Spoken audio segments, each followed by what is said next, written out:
I am Ferdinand Marcos, and I am the President of the Republic of the Philippines. I stand today on behalf of 110 million Filipinos.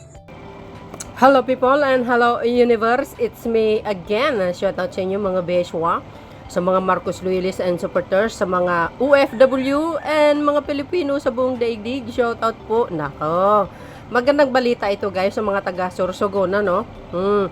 Oh, nakikita nyo yan? Wow, grabing ganda ng kanilang ano guys ha. Sport Arena. Inauguration of the Sorsogon Sports Arena, Balugo, Sorsogon City, October 17, 2024. Ayan guys, ay pinangunahan po ng ating mahal na Pangulo. Nako, congratulations sa mga taga Sorsogon. Ang ganda naman yan. Parang may similarity guys ya. Yung sport arena ng Greece, ha? Centuries yun eh, no? Paglabanan ng mga gladiators. Parang similar lang, similar lang. Ganda, ganda. Ganyan. Pag magaling ang mga namumuno dyan, siyempre, tulong sa supports ng ating mga kababayan, talagang makakapagtayo ka talaga ng ganyan. Kung nakita nyo ngayon, tunghayan natin, ay kasama si Senate President Escudero, no? Escudero, lugar niya po yan. Ay talaga namang congratulations sa mga taga Sorsogon. Okay? Ito mga kababayan, para kumpletuhin natin itong Sorsogon Sports Arena. Kasi yung mga DDS nagrereklamo. Naghihimutok ang mga butsi nila.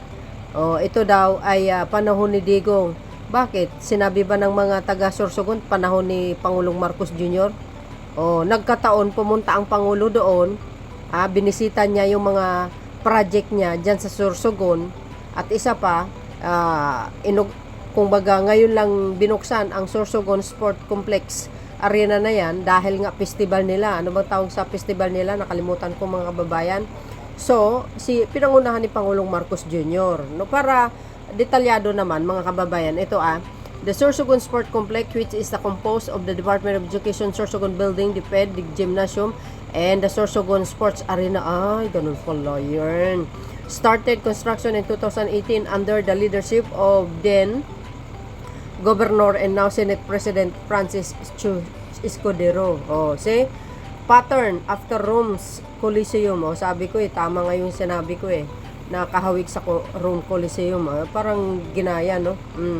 The Sorsogon Sports Arena is part of the 7.1 hectare Sorsogon Sport Complex, and it is situated in Sorsogon City. The 15,000, grabe yung capacity nito guys. 15,000 katao pwede. Capacity up to 20. Marami.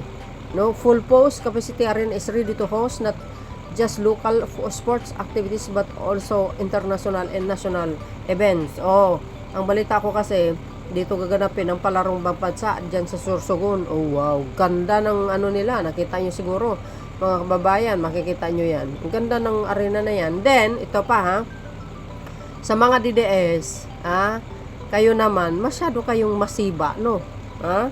Masiba kayo. Siyempre, nagtutulungan ang local governments ng Sorsogon, no? At ang national government. 2018, siyempre si Digong ang pang nakaupo dyan. Ang secretary ng DPWH ay sino ba ito? Si Secretary Villar. At 187 million ang halaga ng sport complex yan, na siyempre mga kababayan, tumulong ang national government plus ang local government. Join forces siyempre, at walang silbi si Digong kung wala siyang napagawa ng mga ibang project. Pero remember mga kababayan, 119 ang project ni Digong. Pero 12 lang ang natapos, which is ang 12 projects lang ang natapos niya. Ang iba doon po, unfinished project niya, tinapos po ni Pangulong Marcos Jr.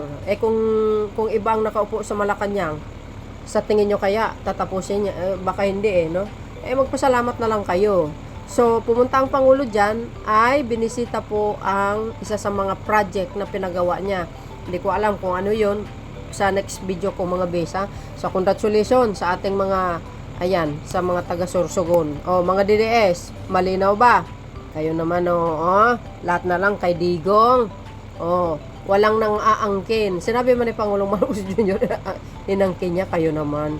Siya lang talaga ang tinawag na pangunahan niya sa inaugurasyon dahil siya ang Pangulo ng Pilipinas. Kayo talaga, oo. So, yun guys, ito, panoorin niyo pa ang speech ng ating mahal na Pangulo.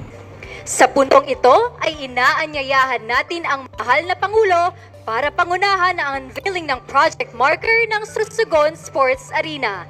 Ready, Mr. President? At the count of 3. 1, 2, 3!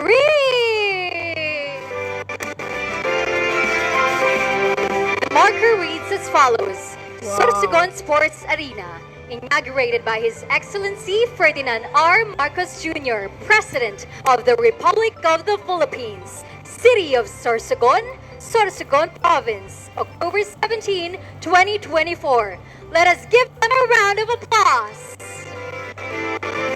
Maraming salamat po, Mr. President. Ganda. Ganda niya. Magpapatuloy po ang ating programa sa loob ng arena. Ay, wow, grabe, ganda.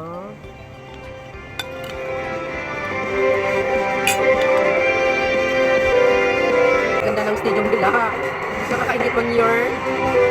Mga kababayan, ang Pangulo ng Republika ng Pilipinas, His Excellency Ferdinand R. Marcos Jr. Maligayang pagdating sa lalawigan ng Sorsogon, mahal na Pangulo, Happy Kasanggayahan Festival!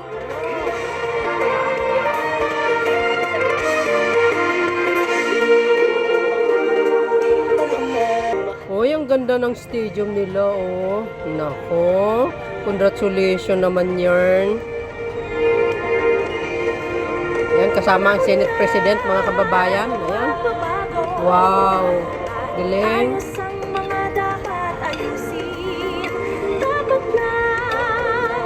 Muli, maligayang pagdating sa lalawigan ng Sorsogon, mahal na Pangulo! Happy Kasanggayahan Festival! Kaya pala.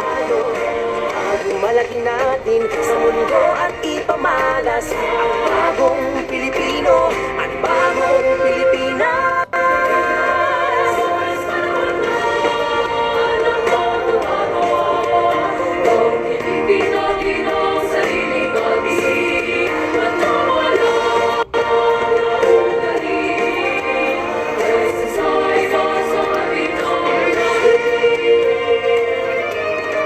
Muli, mga kababayan, ang Pangulo ng Republika ng Pilipinas, His Excellency Ferdinand R. Marcos Jr. Alay o ihandog natin sa bayan. Ulit nang napatunayan ng Pilipino ang husay at takas, kagandahan at talento. Makipagpaligsahan kahit anong oras, bagong Pilipino, bagong Pilipinas. That Congresswoman Det Escudero, Senator Chis Escudero, Secretary Manny Bunuan, Senator Tul Tolentino, ang guwapito, simpatiko Congressman ng Segundo Distrito, Hugo Cortez, at otro guwapito, idol ng Sorsogon, Chis Escudero, kagalang-galang na Presidente, President Bongbong R. Marcos, sa lahat po na bisita, sa lahat na Sorsoganon, iba na ang 50 sa ika-50 anyo selebrasyon sa kasanggayahan. Naiiba to. Naiiba to dahil bisita natin ang satuyang Presidente ng Republika ng Pilipinas, President Bongbong R. Marcos. Sagabos, welcome sa Banwa, probinsya ng Sorsogon. Sa puntong ito ay ating mapapanood ang isang performance na inihanda ng mga estudyante at mga kawani ng provincial at city government ng Sorsogon.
Sa gabos na partisipantes na nagsayaw asin nagkanta sa kainitan sa kaadlawan na ini, Diyos marhay na aga sa Saindo gabos asin salamatunon sa Saindo.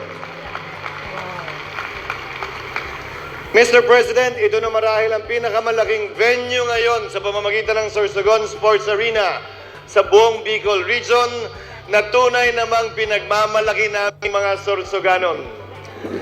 Noon, Mr. President,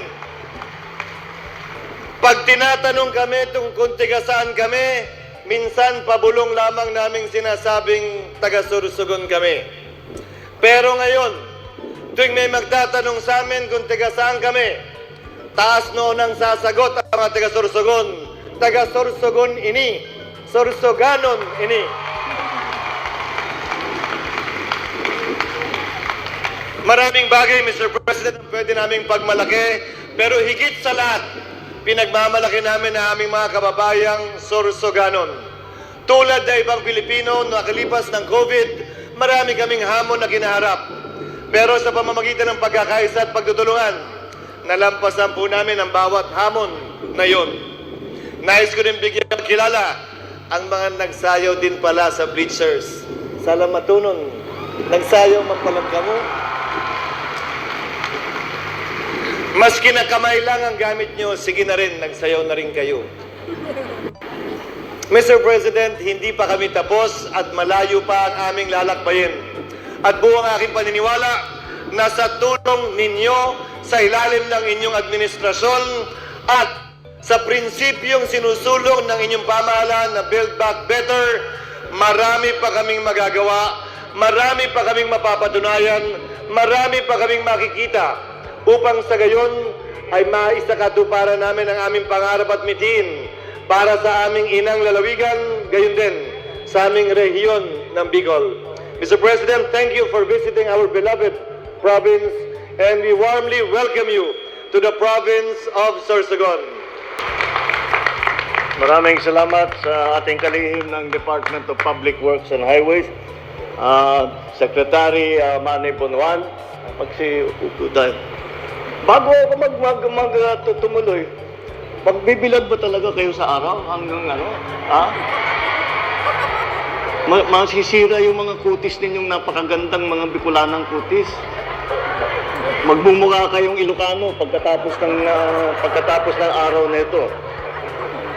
Ang ating butihing Senate President Chis Escudero, andito rin po, kasama ko rin po ang Special Assistant to the President for Investment and Economic Affairs, Secretary Dec Gong. Kakarating na ni Senator Francis Tolentino at naghabol siya mula sa Maynila. Sorsogon 1st District Representative Maria Bernadette Escudero, Sorsogon 2nd District Representative Manuel Fortes. Andito rin po ang isa, siguro ngayon yun lang po makikilala. Ngunit talagang kailangan makilala niyo po dahil itong batang ito ay matagal ko nang kilala at ngayon ay siya ay tumatakbo bilang senador. At masasabi ko naman po sa inyo sa pagkakilala ko sa kanya, isa sa pinakamabuting taong ito na nakilala ko at pinakamasipag at nakakaunawa sa mga problema ng kahit na yung pamilya nila may kayamanan, sila ay hindi lumayo sa taong bayan. Sila po ay nakaapak sa lupa, hindi po lumilipad ang mga ulo. Ito po si Congressman Camille Villar na iahalam po natin sa tulong ninyo bilang senador. Sorsogon Provincial Governor, Governor Bobby Hamon, Sorsogon City Mayor Maria Esther Hamon, lahat po ng ating mga bisita na nandito ngayon, mga minamahal kong kababayan, magandang tanghali po sa inyo lahat. Diyos Barahay nga aga sa Indugabos.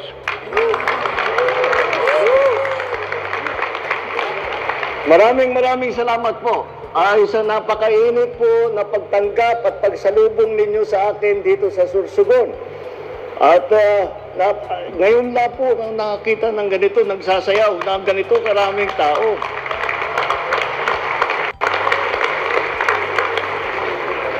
At akala ko yung sumasayaw lamang ang nandito sa baba. Bago napun ako, pati yung mga nakaupo, sabay-sabay gumagalaw yung mga kamay. Kaya magbabago ang ibig sabihin ng tinatawag ng audience participation. Dahil hindi na kayo audience, kasi kasama na kayo sa mga dancer. Maraming salamat po. Kaya tinitiyak ko ulit, sigurado ba kayo na dyan kayo sa araw? Akong nahihirapan sa inyo.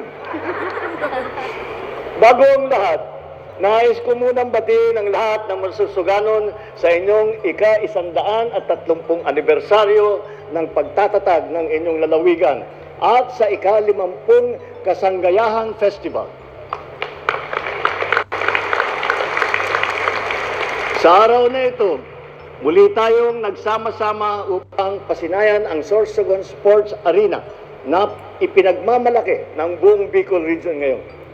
Sa pagtataya, kaya ng arena na ito na may upo ang aabot sa 12,000 katao. Marami rin itong gagamitin bilang national training camp sa mga atletang Pilipino. At sa pagkaunawa ko, yung sinasabing 12,000, doon lang sa taas. Kung isasama mo yun dito sa baba, napakalaki. Kaya totoo nga, hindi tayo magtataka na ito ang pinag-uusapan ng mga Bicolano pagka tinatanong kung ano yung bagong mga naitatayo, ang bagong pangyayari dito sa inyong region. Ito ay isang mahalagang hakbang upang maitaguyod natin ang ating mga kababayan na may angking galing sa larangan ng palakasan. Sa tulong nito, nabibigyan sila ng pagkakataon upang mahasa pa ang kanilang mga talento. Harinawa ay maidagdag pa natin sila sa hanay ng ating Olympian at atletang Pinoy. Lalayo pa ba tayo? Sa inyong lalawigan, mayroon tayong manlalaro mula sa Kaagang si Ginoong Isidro del Prado. Siya ay nagpamalas ng galing sa 400-meter dash noong 1984 Olympics na ginanap sa Los Angeles sa USA. Sa bawat hakbang ng kanyang karera, itinampok niya ang tapang, katatagan at determinasyon. Mga katangiang nagbubuklod at nagtataguyod sa ating bilang nagkakaisang bansa. Tulad din ng mga Olympian natin na lumahok nitong 2024 na Paris Olympics. Hangarin natin sa pamamagitan ng arena na ito, lalo pang dumami ang mga kababayan natin na magbibigay ng dangal sa ating bansa. Bagamat sports arena ang tawag dito, hindi lamang ito para sa mga larangan ng palakasan. Maaari din itong gamitin para sa pagpupulong, mga summit, konsyerto, mga patimpala. Kaya hirin natin may kakailang simbolo ng progreso ang Sorsogon Sports Arena. Sumasailalim ito sa patuloy na pagsisikap, pagtsatsaga at pag-unlad ng mga Sorsoganon at mga Bicolano. Sa pagkakatanda ko pa, noong ginawa pa lamang ang arena halos 2 taon na nakalipas, si dating Governor at ngayong Senate President si Chis Escudero ang nagpasyal sa akin sa probinsya ninyo. At ngayon, sa pamumuno ni Governor Hamor, masaya akong makita na pinagpapatuloy ninyo na siguradong matatapos ito. Tunay ngang isang halimbawa ito na kung tayo ay nagkakaisa para sa kapakanan ng taong bayan, aasenso hindi lamang ang isang lalawigan, kundi ang buong bansa. Kanina po ay nasaksihan ko sa aking pag-ikot kung paano tayong pinagbubuklod ng ating mga hangarin para sa bayan natin. Isang patunay dito ang Sorsogon National Government Center, isang one-stop shop government center na maglalapit at magpapabilis ng serbisyo sa taong bayan. Ito ay sumusuporta sa layunin ng ating administrasyon na mapadali ang serbisyo publiko at mapadami pa ang namumuhunan sa bansa. Isa pang halimbawa ng pagkakaisa ng layunin ng lokal at nasyonal ay ang pamahalaan ay ang Sampaloc Tenement. Ito ay magsisilbing kanlungan ng ating mga benepisyaryo mula sa Barangay Sampaloc na naaayon naman sa ating hangarin na mabigyan ng maayos at ligtas na pabahay ang ating mga kababayan. Nag-uumapa ang aking kasiyahan dahil sa tuwing bumibisita ako sa iba't ibang lalawigan, nakikita ko ang pagtatapos ng mga proyekto at pagsisimula ng mga programang aagapay sa ating sambayanan tungo sa tagumpay. Ngunit, parati ko nang sinasabi na marami pa tayong gagawin. Mula pa sa simula, magkakaisa ang hangad ko para sa isang mas mabisa at epektibong pamamahala. Kailangan nating magtulungan upang mas marami pang mga bata ang mapakunahan. Higit pang mabubuti ang seguridad ng kapayapaan at mapapababa ang kahirapan sa Sorsogon. Ang ating pagbuklod-buklod ang magbibigay din sa atin ng daan upang matapos ang ibang proyekto sa inyong lugar, katulad ng Sorsogon Provincial Sanitarium Facilities at yung pagpapaganda ng kalsada na papunta sa Bacon Airport. Maaring may pagkakaiba tayo sa paniniwala at sa opinyon, ngunit alam ko na tayo ay pinagbubuklod ng iisang hangarin na may angat ang antas ng pamumuhay ng bawat isang Pilipino. Kaya naman, umaasa ako sa suporta ng mga Pilipino. Sa tulong ninyo, alam kong makakamit natin ang mga hangarin natin para sa ikauunlad ng bansa. Muli, pinabati ko po kayo sa isang maligayang pagdiriwang ng Kasanggayahang Festival. Mabuhay ang Sorsogon, mabuhay ang Bicol Region, mabuhay ang bagong Pilipinas. Maraming salamat po at magandang tanghali po sa inyo lahat. Maraming salamat po, mahal na... Baluarte pala ni yan guys, ni Lini Robredo. Grabe. Ang ganda ng nila ng sport arena nila yan Mahal na Pangulo, upang ipakita ang kanilang pasasalamat sa kanyang pagdalo ngayong araw. Ay wow. Ay, ang ganda. Yeah. Sa puntong ito ay iaanyayahan po natin ang ating Pangulo at iba pang mga bisita sa baba ng stage para sa isang photo opportunity.